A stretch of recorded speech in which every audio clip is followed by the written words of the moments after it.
तो क्या मोदी के दुश्मन को अब मिलने वाली है बीजेपी की कमान, और उसके बाद में क्या मोदी शाह की उल्टी गिनती जो है वो अब शुरू होने वाली है, और क्या संघ ही अब बीजेपी के जो फैसले हैं वो लेने वाला है, और क्या संघ के आगे मोदी शाह अब नतमस्तक हो चुके हैं। जी हाँ, नमस्कार। नेक्स्ट 9 न्यूज पर आपका बहुत बहुत स्वागत है और मैं हूं आपके साथ वफा अब्बास। हालांकि 2024 में ही यहां पर बीजेपी के राष्ट्रीय अध्यक्ष पद का चुनाव होना था, लेकिन 2024 के लोकसभा चुनावों को देखते हुए इन चुनावों को, राष्ट्रीय अध्यक्ष के चुनाव को टाल दिया गया और 2025 की जनवरी में ही इसका चुनाव हो जाना चाहिए था। लेकिन 4 महीने अब तक बीत चुके हैं, लेकिन अभी तक भी कोई जो चर्चा है वो इस पर थम नहीं रही है, क्योंकि मोदी और शाह अपनी मनपसंद का जो है वो राष्ट्रीय अध्यक्ष बनाना चाहते हैं, लेकिन संघ प्रमुख मोहन भागवत ने संजय जोशी के नाम पर मोहर लगा दी है। और तकरार जो है मोदी शाह और मोहन भागवत के बीच में देखने को मिल रही है। और इसी क्रम में आपने ये भी देखा होगा कि किस तरह से प्रधानमंत्री बनने के बाद में पहली बार नरेंद्र मोदी जी आरएसएस के मुख्यालय पहुंच जाते हैं और उनसे वार्तालाप करते हैं, लेकिन उसका कोई भी निष्कर्ष, कोई भी नतीजा नहीं निकलता है। उसके बाद में अभी हाल ही में यह भी देखा गया कि मोहन भागवत पीएम मोदी के सरकारी आवास पर पहुंचते हैं, उनसे मीटिंग करते हैं और उसके अगले ही दिन यहां पर जातिगत जनगणना का फैसला हो जाता है। उसका ऐलान जो है वो बीजेपी कर देती है।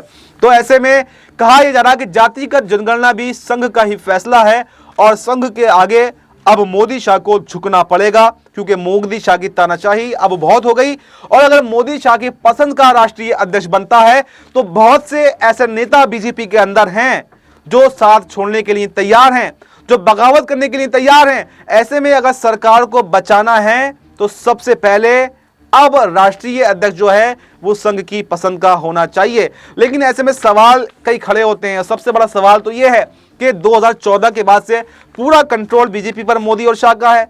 अगर अब राष्ट्रीय अध्यक्ष संघ की पसंद का होगा और मोदी जी के खिलाफ होगा, जैसे संजय जोशी के नाम की चर्चा चल रही है, तो क्या मोदी शाह की उल्टी गिनती शुरू हो जाएगी? और संजय जोशी को अगर कमान मिल जाती है तो क्या अपना बदला भी संजय जोशी जो है वो मोदी और शाह से निकलवाएंगे? क्या कैबिनेट में बड़े बदलाव करेंगे? क्या संगठन में बड़े बदलाव करेंगे?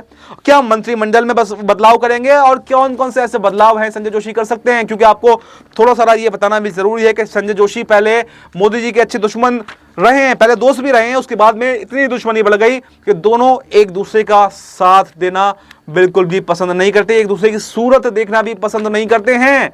तो सबसे बड़ा सवाल तो ये बना कि आखिर संघ क्यों संजय जोशी को लेकर के अड़ा हुआ है? क्या संघ अब मोदी और शाह के आगे जो है इनकी छुट्टी खुद करना चाहता है?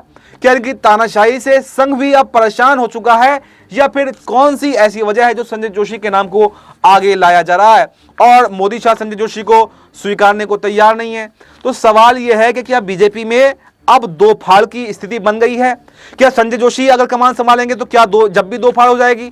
और संजय जोशी कमान नहीं संभालते हैं तो तब भी बगावती तेवर कुछ नेता जो हैं वो दिखा रहे हैं। तो ऐसे में ये देखा जा रहा है कि तमाम मुश्किलें जो हैं वो सरकार के लिए खड़ी होती हुई दिखाई दे रही हैं और बहुत जल्द ये देखा जा सकता है कि केंद्र की सरकार जो है वो धराशायी हो जाए, वो गिर जाए। ऐसे में सबसे बड़ा सवाल तो ये है कि क्या संघ की मर्जी से संजय जोशी को कमान मिल पाएगी, या फिर मोदी और शाह अपनी मनमानी करने में कामयाब रहेंगे? इस रिपोर्ट में फिलहाल इतना ही। इस पूरी रिपोर्ट पर आपकी क्या राय है? अपनी राय कमेंट बॉक्स में जरूर दें और हमें दीजिए इजाजत। नमस्कार।